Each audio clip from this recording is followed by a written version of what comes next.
आत्मा और परमात्मा का मिलन संजोग डे 50।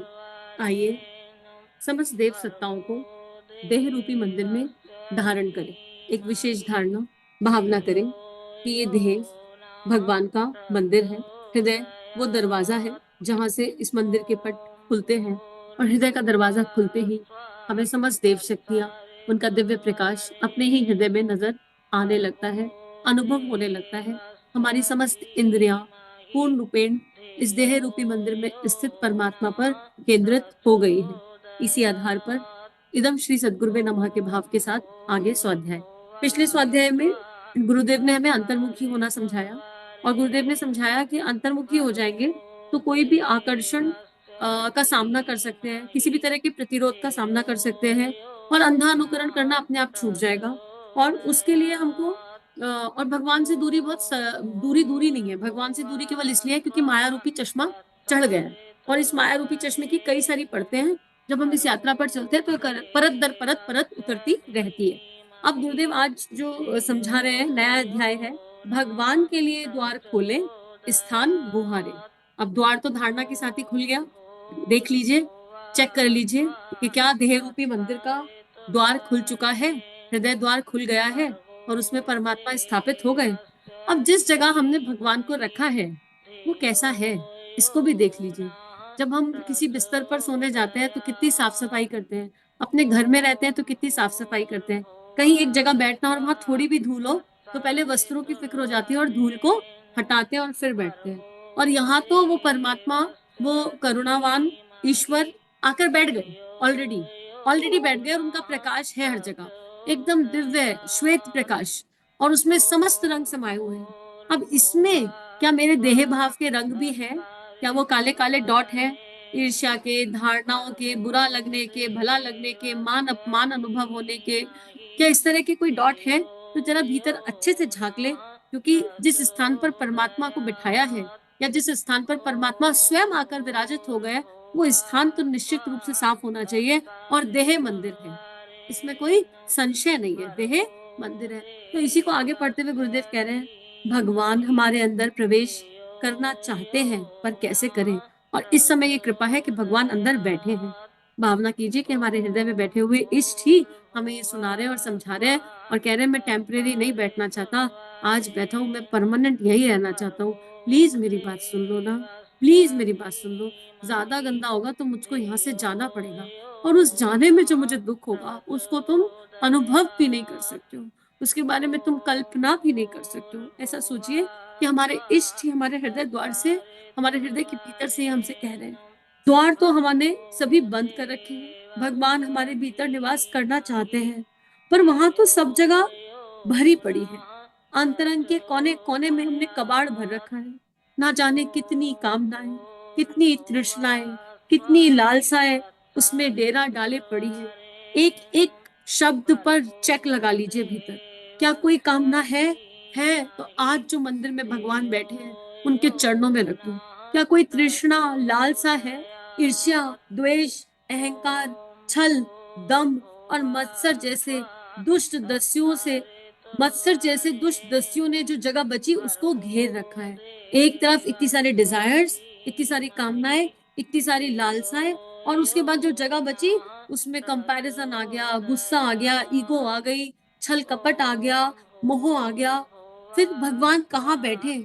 आज तो उन्होंने अपने लिए एक कोना साफ कर लिया, बड़ी कृपा हो गई, आज हमने नहीं बैठाया, वो खुद आकर बैठ गए। लेकिन जहां वो बैठे हैं अगर वहां नीचे कोई गंदगी होगी तो फिर जैसे हम घटिया वैसा हमारा भगवान घटिया। ये एकदम कहावत, ये जो गुरुदेव ने वाक्य बोला, ये सत्य हो जाएगा। तो इसलिए भीतर अच्छे से चेक लगाइए। अब उसमें तिल भर रखने की भी जगह नहीं। इस क्षेत्र का पूरा आधिपत्य इन्हीं चीजों का हो गया। इनका परिवार ही सारे भवन को घेर कर बैठा है। बाहर से किसी को ना आने देने के लिए इन्होंने भीतर से दरवाजे बंद कर लिए। भगवान के लिए भी प्रवेश निषेध है। पूजा उपासना का क्रम हम इसलिए रखा करते हैं कि भगवान हमारे भीतर प्रवेश करें और अंतःकरण में निवास करें। उन्हें तो हम केवल तृष्णाओं और वासनाओं को समुन्नत परिपुष्ट करने में सहायता करने के लिए बुलाते हैं। नहीं जी, आपने ऐसे कैसे कह दिया भगवान नहीं है? भगवान तो है, हमारी सारी इच्छाएं पूरी करते हैं। अरे वो करुणामय है, दयालु है, कृपालु है। जब बच्चा बहुत जिद करता है ना तो उनको कहना मानना पड़ता है कई बार।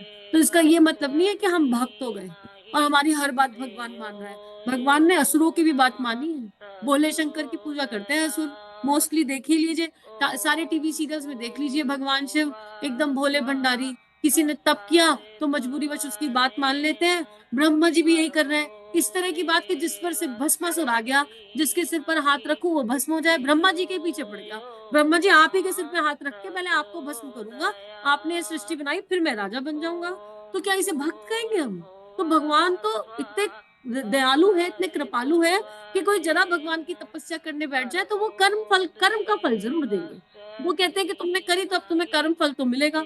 तो उस कर्म के फल में भस्मासुर ने पूरी सृष्टि में हाहाकार मचाया, खुद भी भस्म हो गया। लेकिन उस पर्टिकुलर पीरियड के लिए तो भगवान को कहना मानना पड़ा। तो अगर हमारी भगवान बात मान रहे हैं, हमारी हर कही बात मान रहे हैं, हर इच्छा पूर्ण कर रहे हैं, तो इसका ये अर्थ बिल्कुल भी नहीं है कि हम भक्त हो गए, हम दिव्य हो गए, हम निर्मल हो गए, हम पवित्र हो गए। इसका ये अर्थ है कि वो करुणावान है, वो जान रहे हैं कि हम छोटे से बालक हैं और उन्हें पता है अभी जागृति नहीं हुई, और उनको पता है ये छोटे छोटे खेल खिलौने दे दूंगा तो इनका विश्वास जम जाएगा।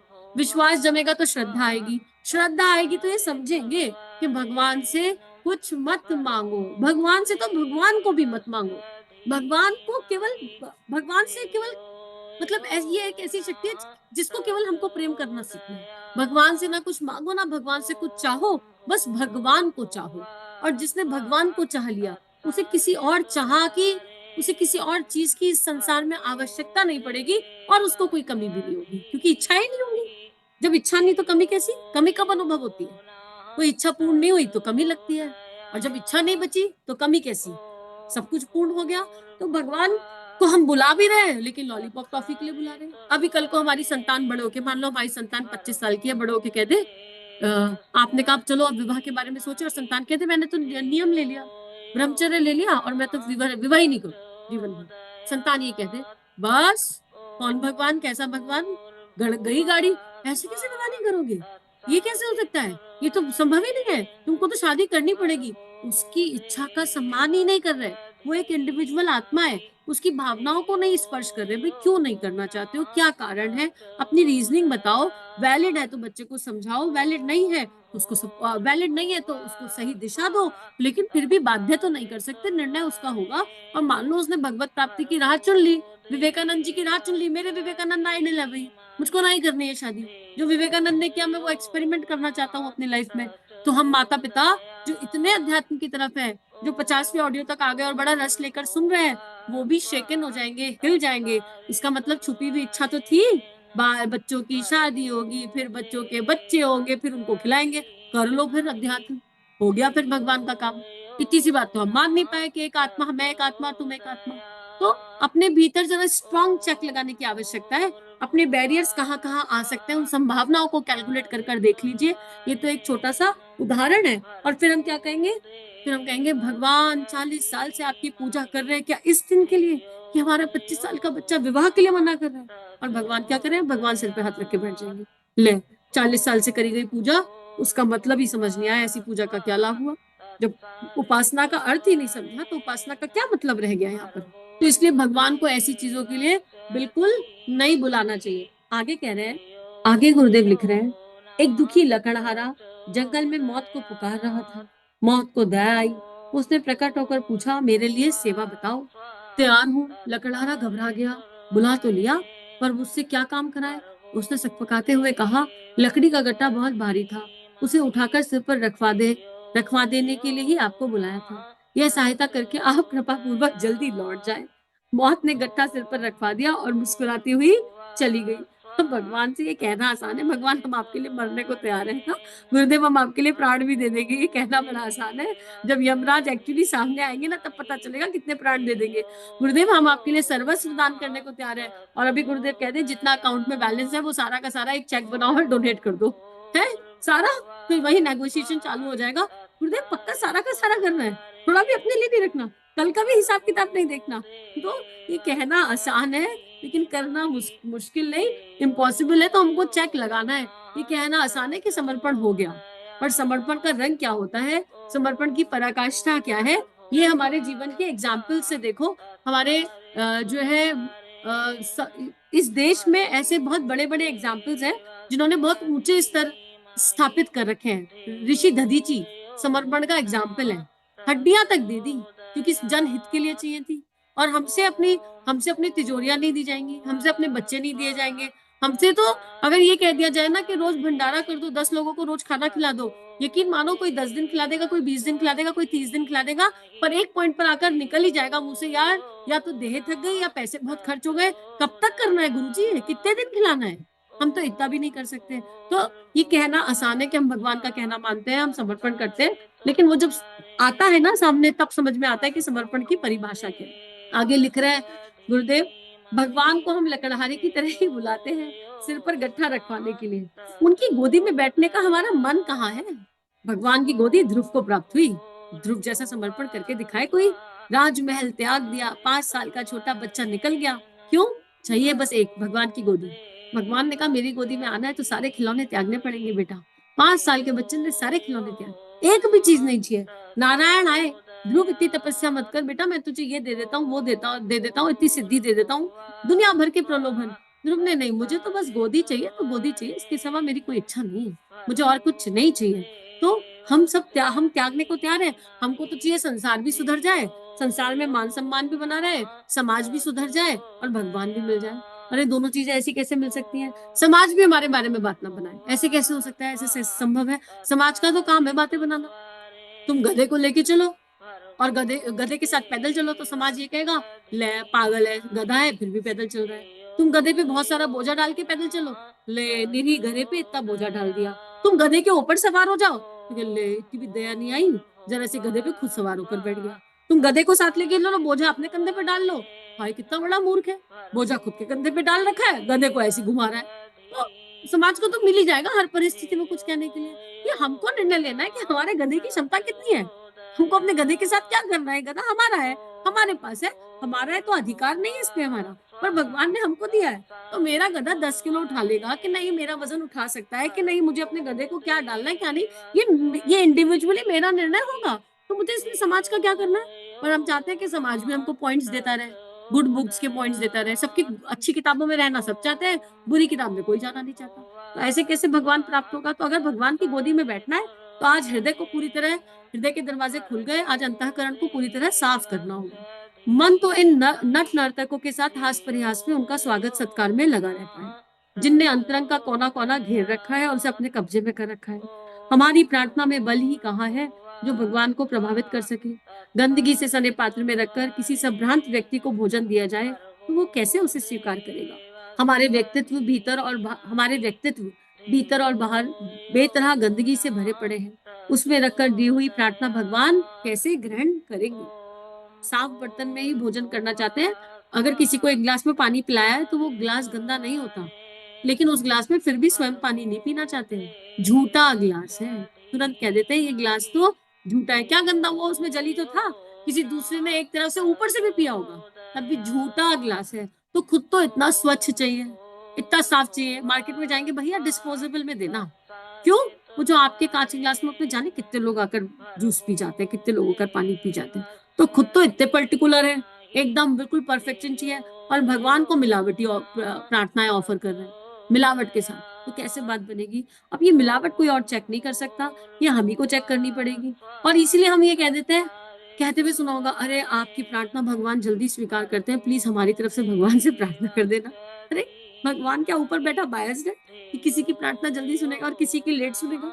अगर जिसका बर्तन चमक गया, साफ सुथरा हो गया, उसकी प्रार्थनाओं में मिलावट नहीं है तो यूनिवर्स को सब पता है, यूनिवर्स में वो एनर्जी सीधा ट्रैवल कर जाती है। अब पाइप में, नल में पाइप लगाओ, ठीक है, और नल खोल दो, पानी बहेगा।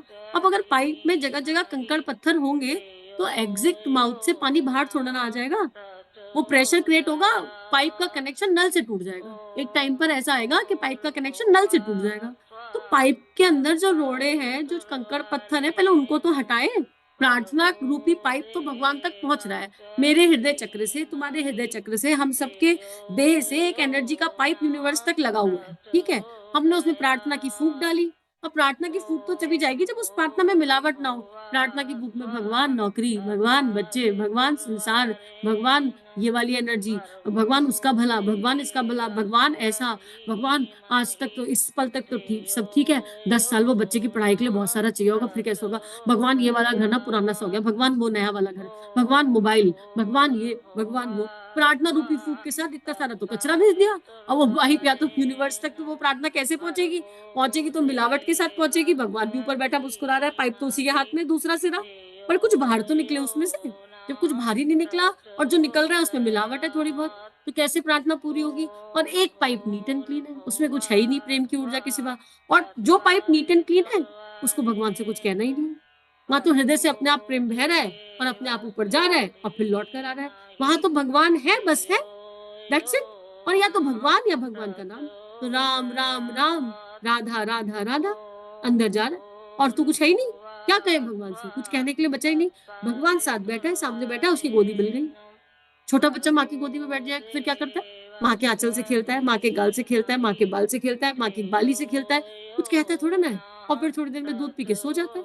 कुछ भी नहीं कहता। कहने के लिए कुछ जरूरत ही नहीं, गोदी मिल गई। हम अपने आप को चेक कर लें कि हम कहाँ हैं। और ये केवल एक इनर चेक के लिए ये वाला चैप्टर गुरुदेव ने रखा है। तो आज का स्वाध्याय यही समाप्त करते हैं और यही एक होमवर्क है कि आप इनर चेकिंग कर लें बहुत सॉलिड तरीके से। और इसकी बहुत ज्यादा आवश्यकता भी है ताकि आत्मा और परमात्मा का मिलन संजोग हो सके। इसी के साथ सभी को प्रणाम। इदम श्री सद्गुरुवे नमः।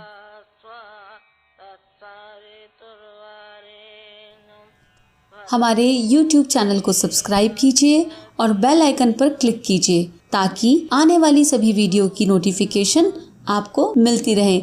आप सभी को बहुत बहुत थैंक यू।